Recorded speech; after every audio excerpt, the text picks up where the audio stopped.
Good evening. Welcome to this participative interview organized by the Chapel for Europe. My name is Elisabeth Razesberger. I'm the president of the Chapel's administrative board, and I will be leading this interview tonight. Our topic is individual spirituality and the role of the Catholic Church. We will start with a few questions for our guests to introduce the topic and to set the scene. Then we will open the questions for the audience. Please submit these questions in the questions and answer function. I'm very happy to welcome our guest tonight, Dr. Doris Reisinger-Wagner. Very heartfelt welcome from the Chapel for Europe. Thank you very much for joining us tonight. Good evening. Thanks for having me. Dr. Reisinger is a philosopher, a theologian, and she has authored and co-authored numerous publications. Her personal and professional biography is very much connected to the Catholic Church. She has received public attention for speaking up about abuse in the Church, and she has been relentlessly advocating for the acknowledgement of the victims. Dr. Reisinger has carried out extensive research on abuse in the Church, on power abuse, on sexual abuse, and also on dangerous theologies. Dr. Reisinger, tonight's topic is connected to your most recent research project, which is about designing a theory of spirituality, a theory of spirituality that does justice to spirituality in religious, but also in non-religious forms. Individual spirituality in the title suggests that nowadays everybody has to construct his or her own spirituality. Has to find his or her own path to happiness or to the link to a greater order. And at the same time, many of us observe that spiritual experiences are not necessarily searched within the traditional religious institutions. So what happened? Can you give us an insight in this evolution? Yes, well, again, thanks for having me. And I have to say that I really greatly enjoy to talk about spirituality. That is something beautiful for once and not always only on abuse. So yes, spirituality, nowadays, the concept of spirituality has changed enormously over the last decades, let's say from the middle of the 20th century. Up until then, spirituality was something for religious people, and it was practiced primarily or not almost exclusively within religious contexts. We can trace the word spiritual back to the New Testament. And its original meaning is the infusion of the Holy Spirit. So the Holy Spirit that dwells in us and gives us the words to pray and links us to Jesus and so on. And so originally spiritual is opposed to the purely natural, the purely human, or as the Apostle Paul would put it, the world of the flesh. So we have the spiritual and the natural world, the super spiritual meaning essentially the supernatural, the divine. But over the course of the last century, things changed, and more people did not see themselves as religious, but still saw themselves as spiritual. We have this whole movement of spiritual but not religious people, that received their own acronym in the sociology of religion, SBNR, spiritual but not religious. And that is because particular religious institutions, and particularly churches, became to be seen as so dogmatic and patriarchal and often bureaucratic, top-down institutions that, often frankly, they are. And the people's lives changed and they became less dogmatic and less patriarchal. And so their spirituality changed. They did not share religious beliefs, but they still had a spirituality. That is, they still had this longing for rituals and meaning in their lives, and they found new ways. So nowadays we have about 20%, 30% in surveys who say I'm spiritual, I define as spiritual but not religious. But the great majority of people still live their spirituality within a religious institution. So they would, and even people who do not do that often have spiritualities and practice spiritualities that are highly influenced by religious traditions. So their practices would include things like prayer, fasting, rituals of forgiveness, rituals like holding days of remembrance, lighting candles, blessing people, and so on. So things that are very common in religious traditions. And I think probably the most significant development it was that even people, and especially people who practice their spirituality within an organized religion, still are not now as much under the control and the influence of their church or religious leaders than they used to be. So even when you practice your spirituality within a given religious tradition, you're much more free now than like your parents or grandparents were. So most people frankly don't care what the Pope says or what a bishop says or what a pastor says. They decide themselves how to pray, what to believe, what to practice, and what rather not. And that is probably the most significant development when it comes to spirituality in the Western world. Well, you say that spirituality is about sense making and not necessarily religious. Mm-hmm. But it is and remains a part of human agency in the world. When then everybody seems to decide his own practices, I'm asking myself, what is spiritual autonomy? Mm-hmm. And do we have the resources and the agency to build our spiritual autonomy? Yes, that is a very good question, and I use the concept of spiritual autonomy, and I find it highly useful. But I want to be very clear from the start that, and I think it's a very important distinction.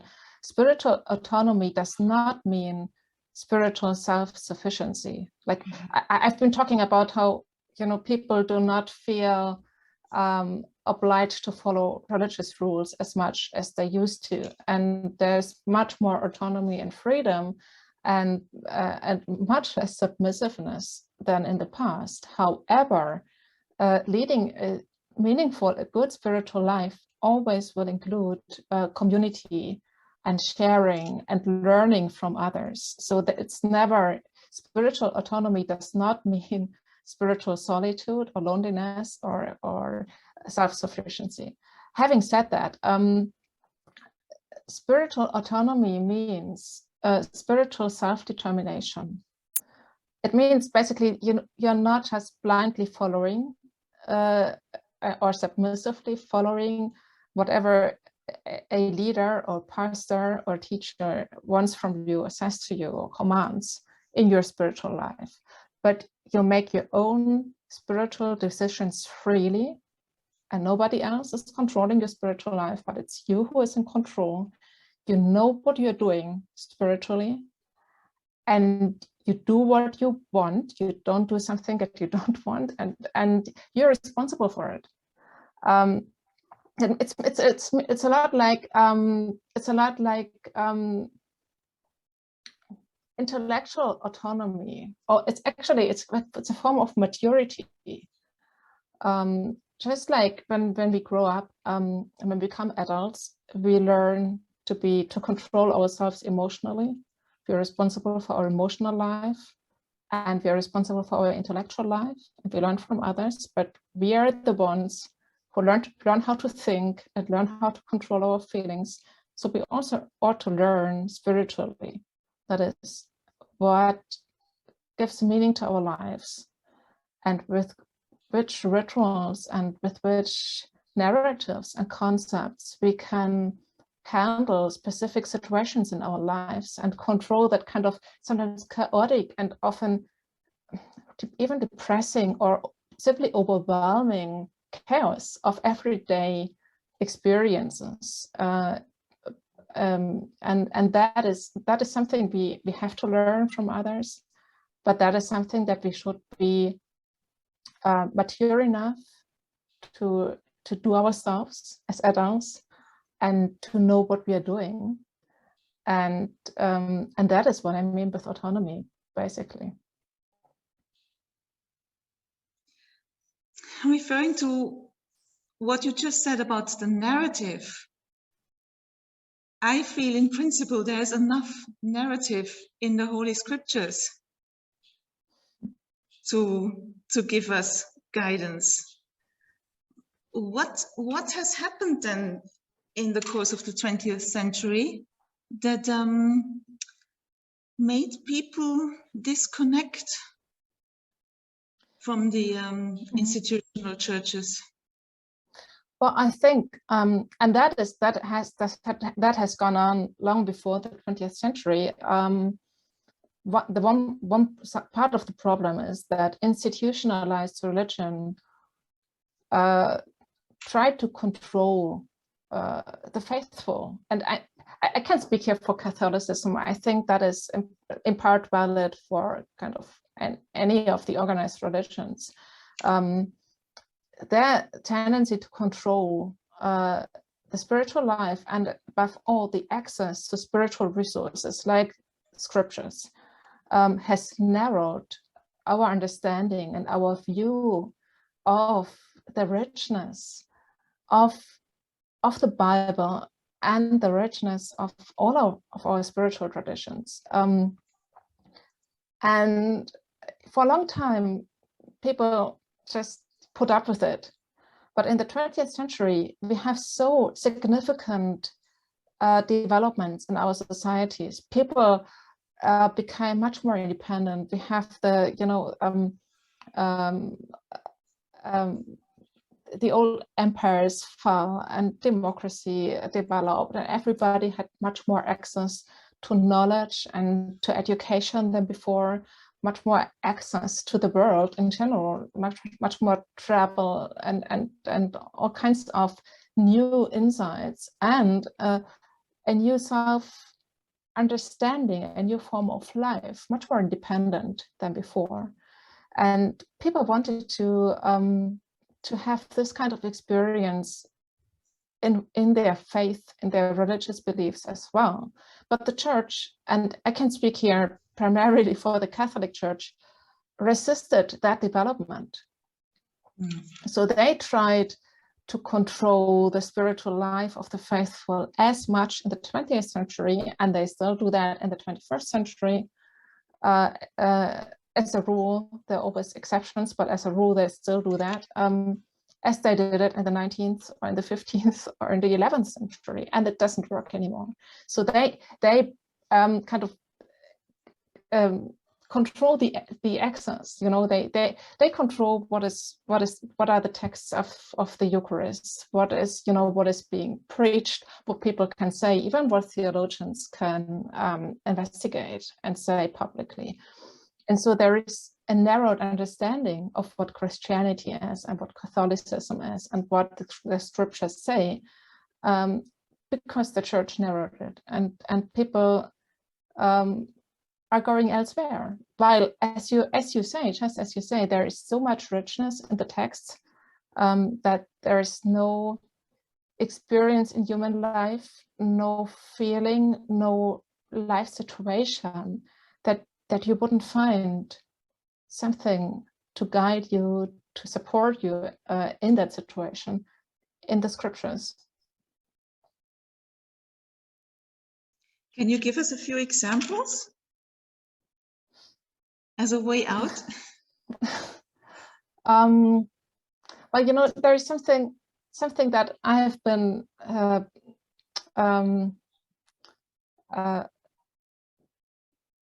researching a lot, not primarily in the scriptures, but in other contexts, are gender roles. And the Catholic Church specifically has a very clear idea of gender roles and what they should look like. And it always strikes me when you go when you're sitting in the church, or when you're going to church and you look at the images we have there, like St. Peter, and put yourself in the place of somebody who has high responsibility, like Peter, leading a leadership position, and faced every day with the high responsibility they have and with the mistakes they might make, because they are limited people, just as, you know, everybody. And I wonder if that picture of Peter that the church puts before our eyes, of a bearded man holding a sword and a bunch of keys, is very helpful for people who are leadership positions, and somehow it's inspiring at all. Whereas when we look in scriptures, we see a completely different kind of person. But that richness of the figure of the Apostle Peter has not been, you know, what the church has put before our eyes has not been true to the richness of that figure. Because when you look at Peter, and, you know, who betrayed Jesus, he did the worst thing that ever any leader could do. And we have, and, you know, he did it. It's not like we see that the Catholic Church, when it comes to leadership, and priests, especially because priests have the leadership positions in our church, always pretends like they are perfect. They must be perfect.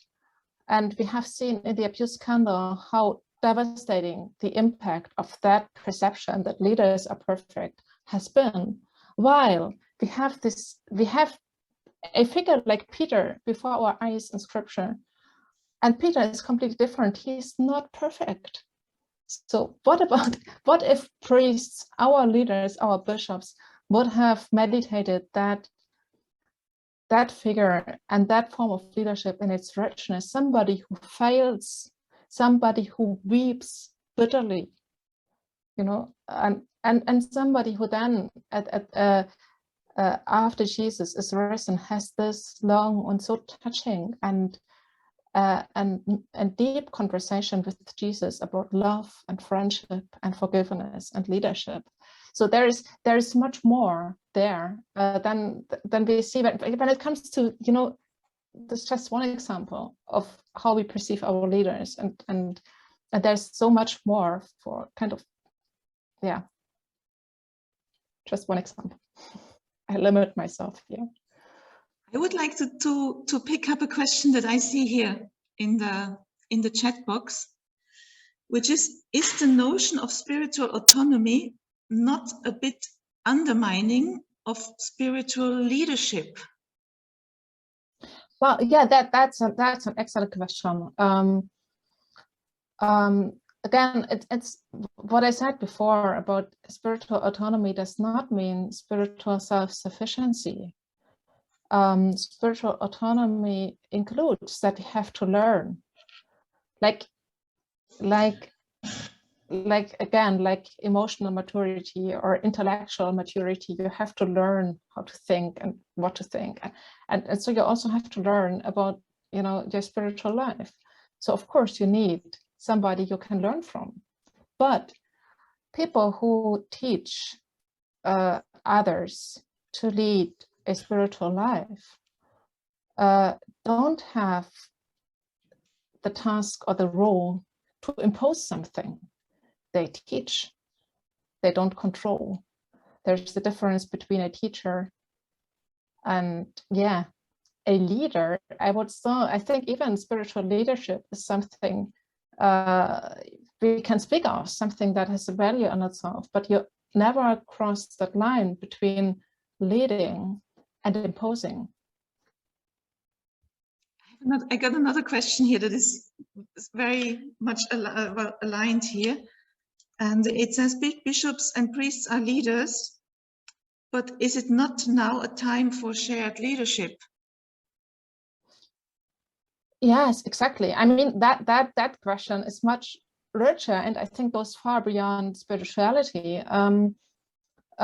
Of course, our world has become so complex, and that applies also to spirituality, but to many other aspects of our world.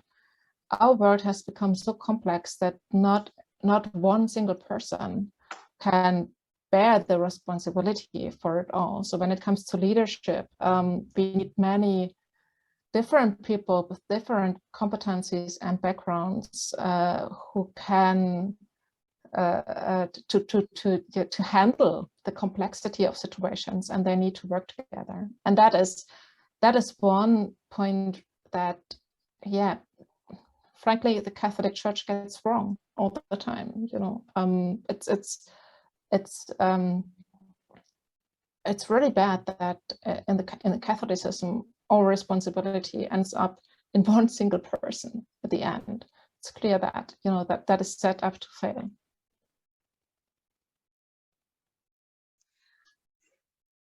But where do we go then? Where can the average person outside of a monastery find solid initiation to spiritual experiences? Yeah, that's a very good question, and I would love to have the answer. And I think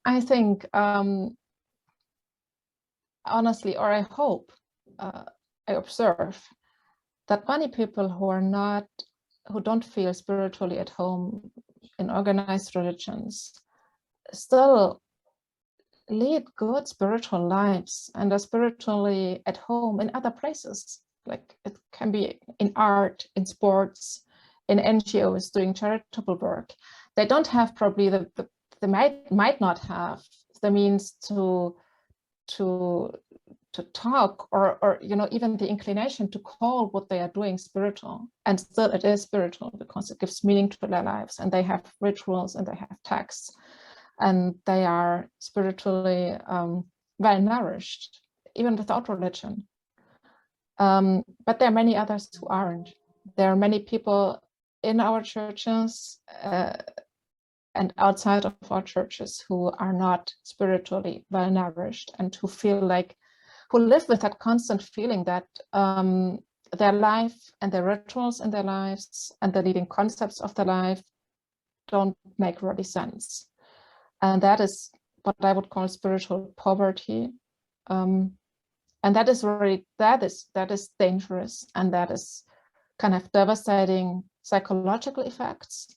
And it can also have really dangerous effects in our societies when we have large groups of people who can't make sense of their life, who can't give meaning to their lives. It's really dangerous. It makes them vulnerable to all kinds of conspiracy theorists and cults and all stuff like that. So there is I would even say, a kind of political task here. And how can we address that? I'm not sure. I think many people have to work together.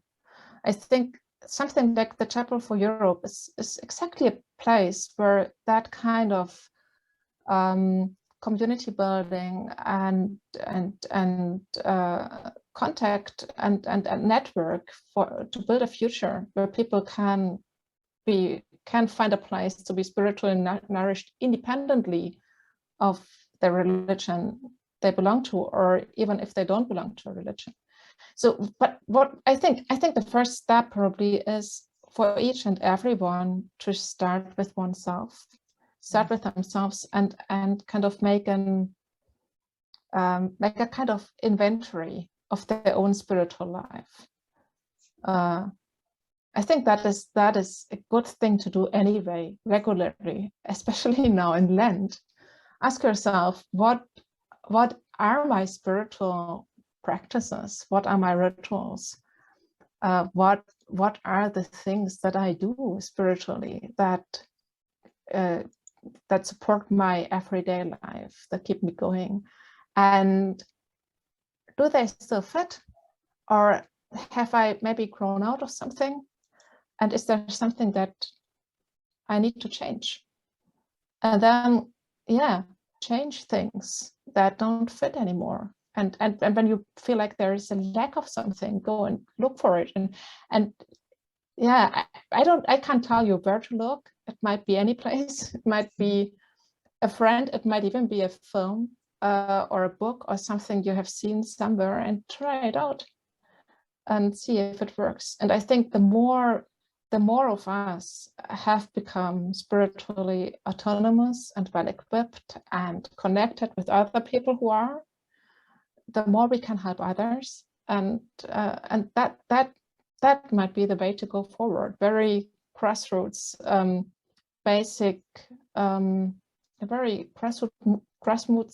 grassroots movement, actually. I think that might be the way to go. Thank you. That is very, very inspirational, this to make an inventory of one's spiritual life. Because of course you can do it at every level. Yeah, that's the wherever point. you are. Yeah, yeah. But you have to be honest with yourself, because I think yeah, you can see it with yourself and with others. It's difficult to be honest because it's so painful not to be well-equipped spiritually. So it's really key to be honest with yourself if you want to have kind of improvement. And that's the first difficulty to overcome. But I think it's worthwhile, and it really changes your life when you are honest to yourself in that respect. And also, you know, it's to learn to adapt your spiritual life and to ask somebody for help and to know whom to ask. That is also a sign of spiritual maturity or autonomy. And I think that's a very important thing to learn and to try out. And where do we find that spiritual equipment? I have one question here that says, are we witnessing a turning point now towards mysticism? I don't know. I think mysticism or mystic traditions are not for everybody, and they don't need to be. I think we are really beyond the point where like one kind of spirituality fits all. Spiritualities can be so diverse, and mysticism is something that has increased, that more and more people get interested in. But I suspect it's something that really does not work for many. It never has. I think it's key to rediscover the sheer wealth and richness of everything that there is. You know, as you said before, just the Bible. I mean, just the Bible. It's such a a rich book with so many stories, so many layers to it, so many ways you can read it, so much impact it has had on our European history. There is so much there to be discovered, and every person reads it differently. It speaks differently to every person. But even if you don't want to go there, you can go into arts and look at, even there you can go into Christian arts, and there is so much to be discovered. You can go beyond that and find the narrative, find the role model, find the rituals, find the kind of key concept that fits to your life. I mean, some persons are really into serving the poor and charitable work, and they really that's their life. And there is much, there are many rituals, there's much scripture, there's much that goes with that. And other people are so much more contemplative and meditative, and they need a whole different set of rituals and spiritual resources to do that. And so there is not one direction where that leads. I have a question here.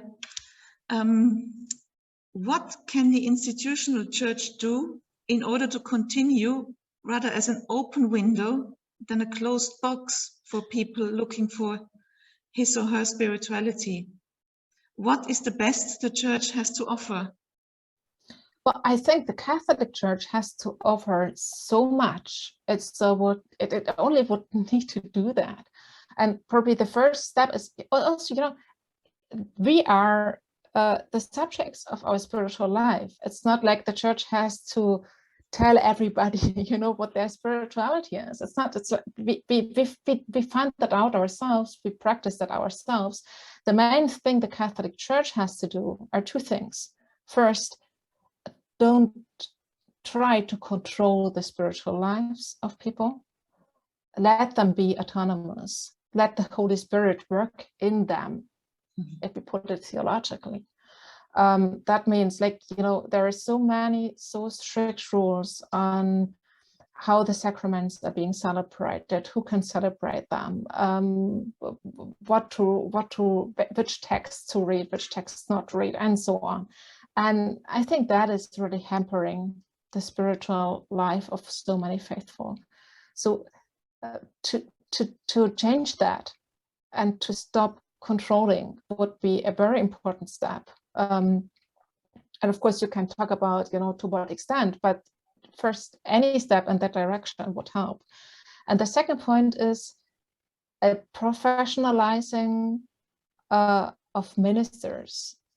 People who do pastoral care need a much better training than they often have. And with that, I mean a training not to introduce people to a limited part of Catholic spirituality, and not to act as if, to put it, not to be masters of our faith, but servants, to foster and support the autonomy of people, rather than finding ways to make people do what they want, what priests want, what the church wants, but the other way around, support the autonomy of the people. And that needs a much better training than simply, because you have to be open, you have to educate yourself, you have to be inventive, you have to be creative. That takes much more than simply do what priests and ministers and pastoral workers always did. It's so much, there is really a huge, I don't know if I express myself clearly, but these are the 2 points.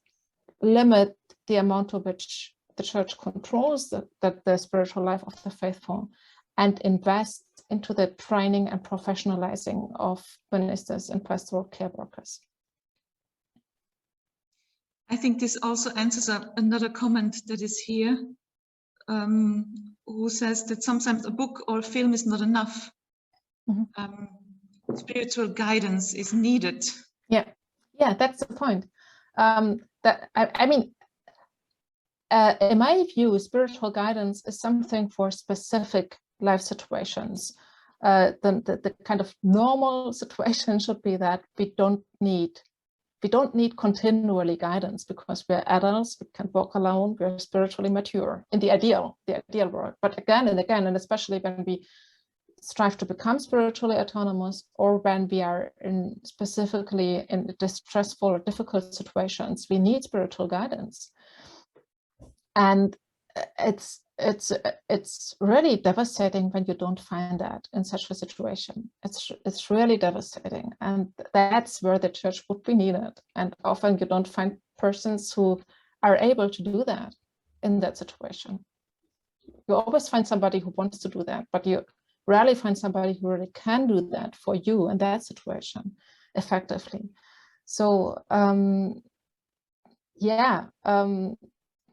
I don't know what to say to that, because I think that is a problem that needs fixing by people who are in charge of training for spiritual care workers. And I can only encourage you to continue and look for guidance in those situations. And even if you don't find it, to try to go as far as you can by yourself. Don't give up. Or sometimes, you don't need spiritual guidance. Sometimes, or if you don't find spiritual guidance, sometimes the second best option is to find a community of people who are going in a similar direction as you are.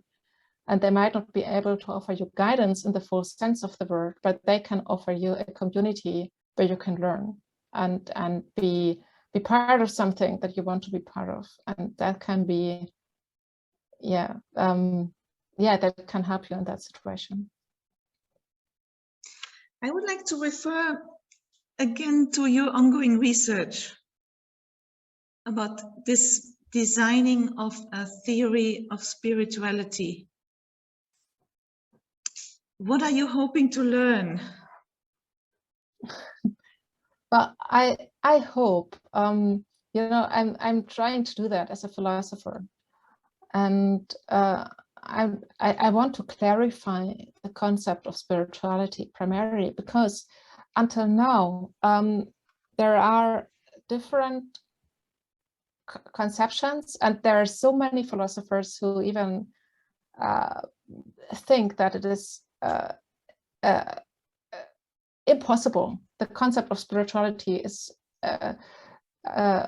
helplessly vague, so it's impossible to clarify it. But I think we must try to do that so that we can have meaningful conversations and arguments about spirituality, because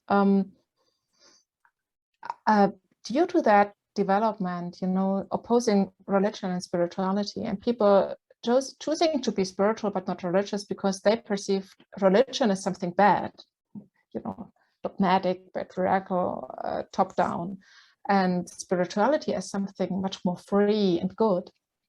And that is not true. That is actually that's actually quite wrong, because there can be toxic spiritualities and really distressing things that go on in spiritually in not religiously bound spiritual communities. So I want to find a concept of spirituality that is open for that aspect of spirituality, that it can be harmful. And I want to find a concept of spirituality that is true to the fact that there are people who are religious and spiritual, and people who are spiritual but not religious. And that has not been done yet. So I hope to find that, to find a definition of spirituality that can cover all of that. There's also the question, isn't the question that we are asking ourselves tonight a very European way of seeing things? Does this concept appeal to for example, the Southern Hemisphere, of the world where large, well, where the majority of Catholics and Christians are? Well, I have to say first that I might not be the best person to answer that question, because I've never really been to the Southern Hemisphere, and I've lived kind of all of my life in the global West. So I might not be the best person to answer that question.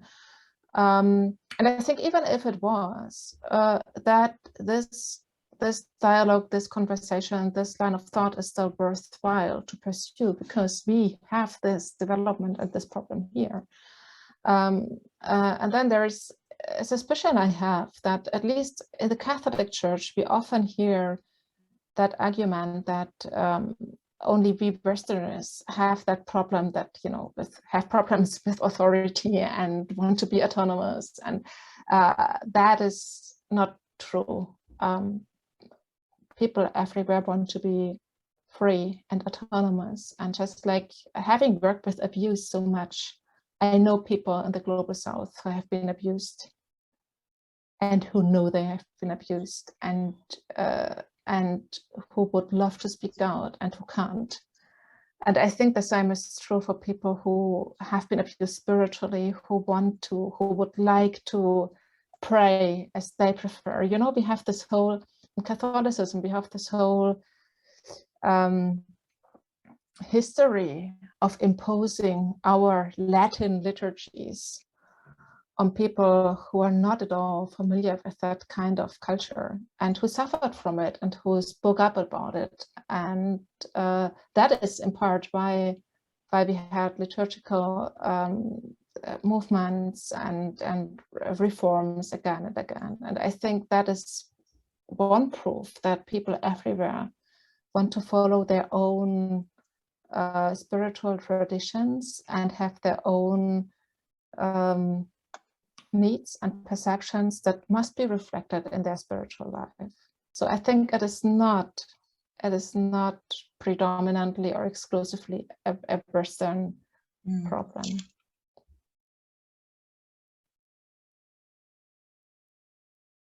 I have one question here that takes us a bit away from tonight's topic, but into your other areas of research.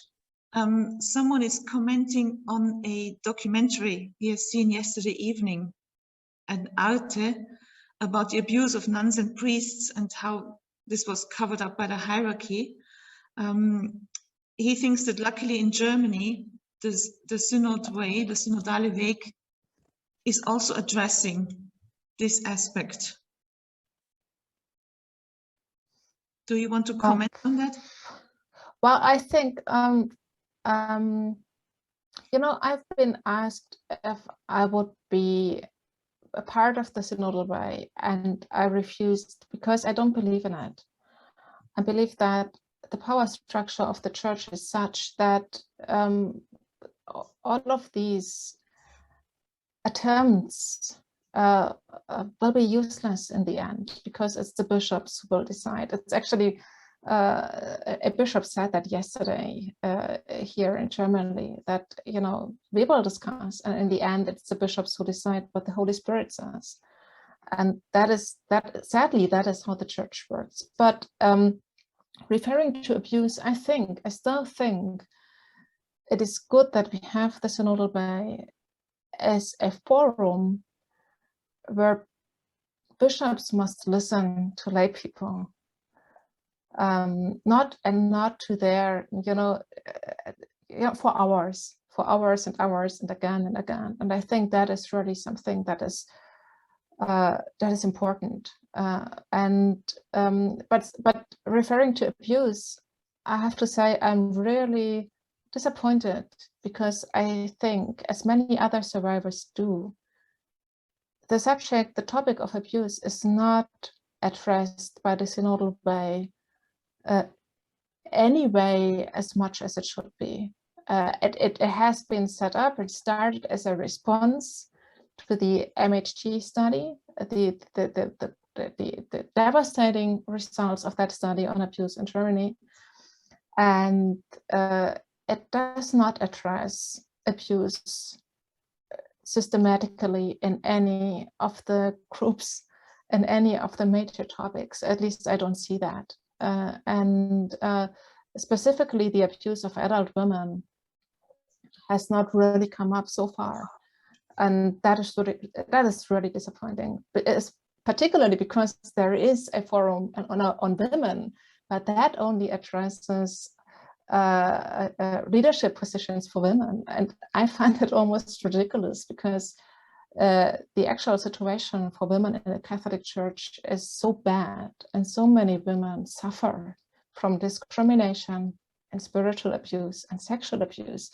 And you cannot talk about women in the church without talking about that. And especially you can't talk about leadership positions for women without talking first about their discrimination and how that plays out in their daily lives. So yes, it's good that we have the synodal way and we talk it as a place people can talk, but you can see how the power structure of the church impacts even good formats like that, in the way that, you know, abuse is largely absent as a topic from that forum.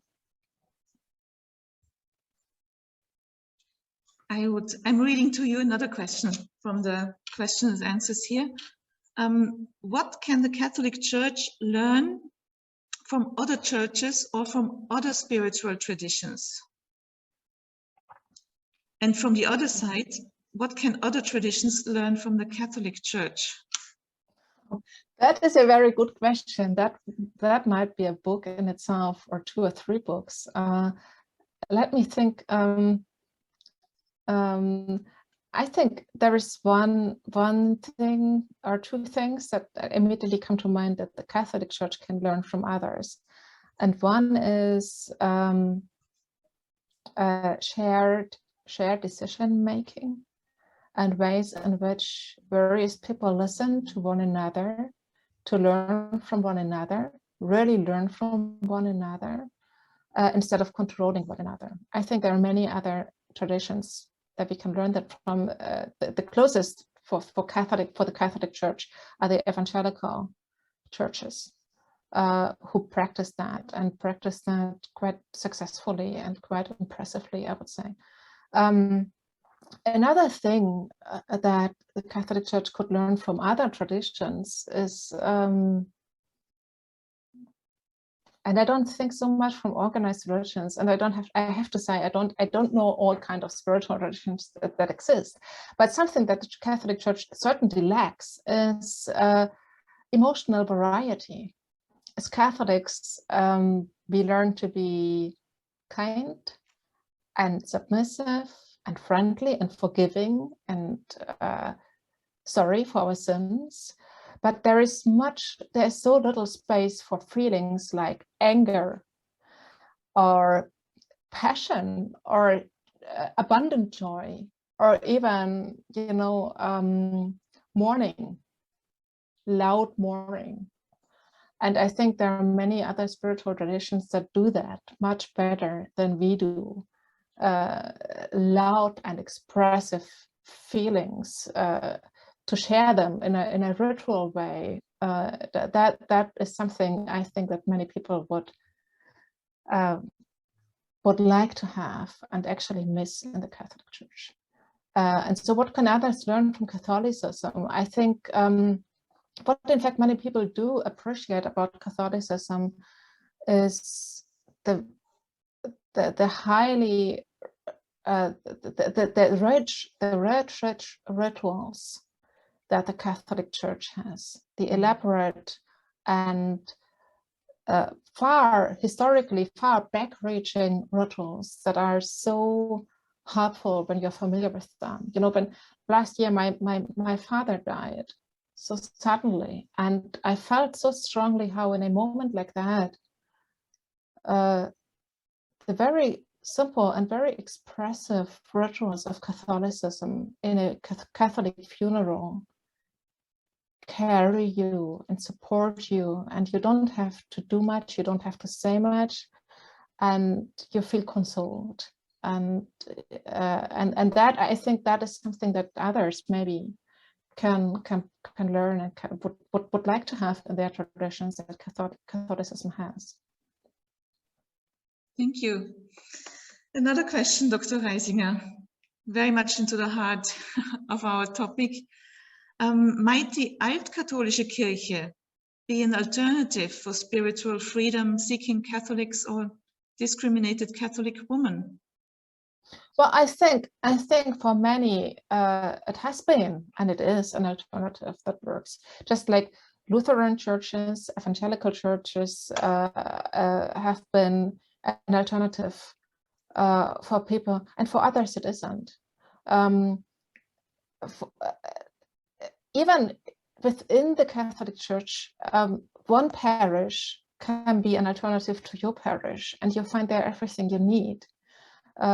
So it's very difficult to say, because for different people, different things work, and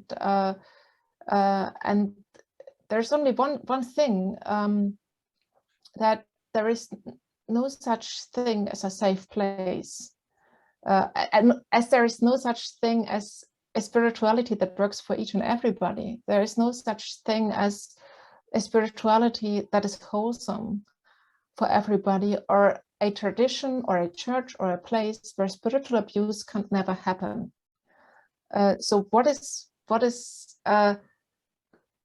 inspiring and helpful for one person might be distressful for the other. And I think one thing we have to learn when we go forward into a future where people are more spiritually autonomous is we have to deal with that fact and to learn that what works for you doesn't work for me. And that's fine. I see here Lucille has raised her hand. Please put your question in the chat box or in the questions and answer section. Here's another question, coming back to what you talked about earlier. Where are the limits of spiritual autonomy in your view? Mm-hmm. That is an excellent question. Thank you for that question. I actually wanted to mention the limits of autonomy before. Yeah, there are limits. Obviously, there are always limits to our autonomy, and very obvious. Spiritual autonomy ends where people harm others, and that can happen. Like, you know, having worked with spiritual abuse, I've heard many of those dreadful stories where people did that. Like a mother who is fasting extremely, like, you know, going hungry every day for hours, which might be fine for her. Still, I think there is even a limit where people harm themselves spiritually, where you'd have to say that is no longer healthy, and that is no longer covered by autonomy. That is problematic. But it's worse when a mother like that, who is fasting like that, forces that onto her children, you know, and that would be a limit to spiritual autonomy. When you start harming others, or when you share and propagate spiritual practices or beliefs that not directly harm others, but that promote practices and acts that are harmful.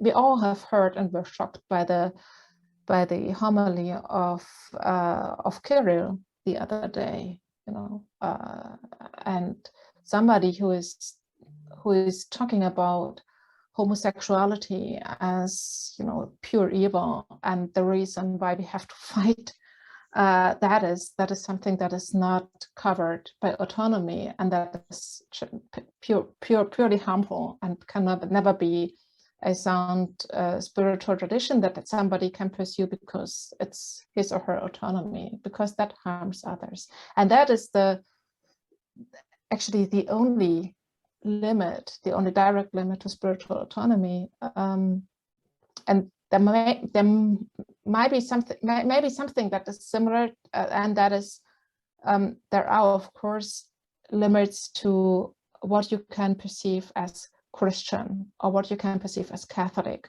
and there are limits to what you can do when you are, I don't know, a Catholic priest, or when you are a psychotherapist, there are limits to your competences when you're accompanying other people. These are also limits that have to be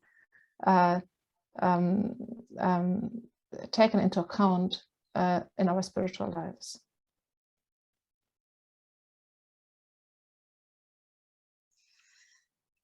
Thank you very much.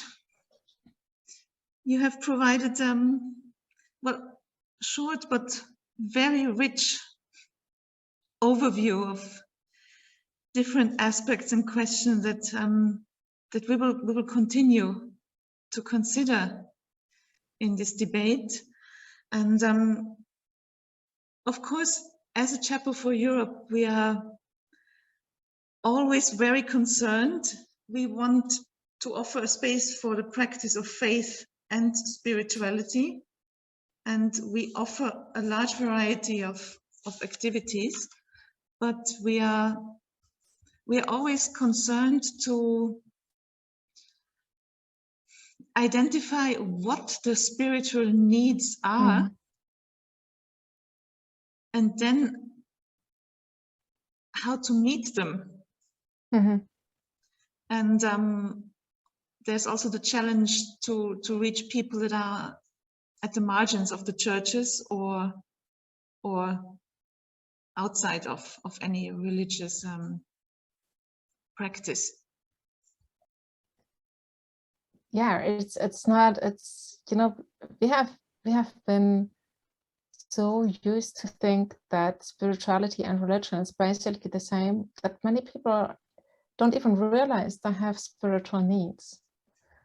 So that is a challenge. But I think just as you start with yourself and you start to think about spiritual autonomy and how people can learn that, you have to start with the people who are there and go forward from there.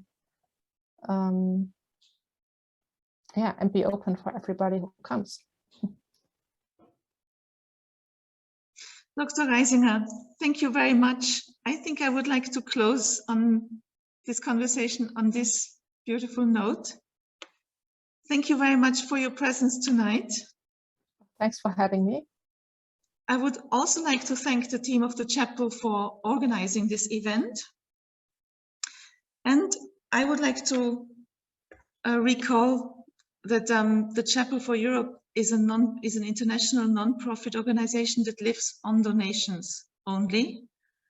And if you like what we are doing, please support us. We have a QR code in the chat box, and otherwise you find all information for the donations on our website. We need your support. Thank you very much. Good evening.